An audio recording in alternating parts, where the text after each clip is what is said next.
treating the Arab population as a whole, the Palestinian population as a whole, as an inferior race.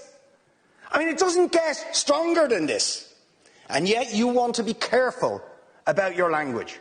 You're happy to correctly use the most strong and robust language to describe the crimes against humanity of Vladimir Putin, but you will not use the same strength of language when it comes to describing Israel's treatment of the Palestinians, when it is now being documented and detailed by two of the most respected human rights organisations in the world, and indeed has been alleged by dozens and dozens of non-governmental organisations, and to be honest, anybody who looks honestly at the decades of brutal, inhumane persecution of the Palestinians, successive assaults on Gaza, the annexation of their land and territory, the systematic application of apartheid rules, you don't want to even use the word apartheid.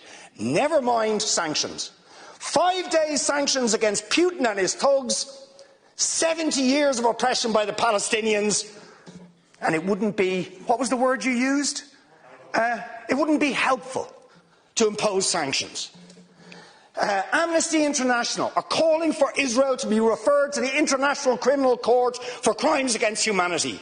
Will you support it? They are calling for targeted sanctions against Israeli officials who are perpetuating the system of apartheid, just exactly the same types of sanctions you've just initiated against Vladimir Putin. Will you support it? And I think the answer is clearly you're not going to.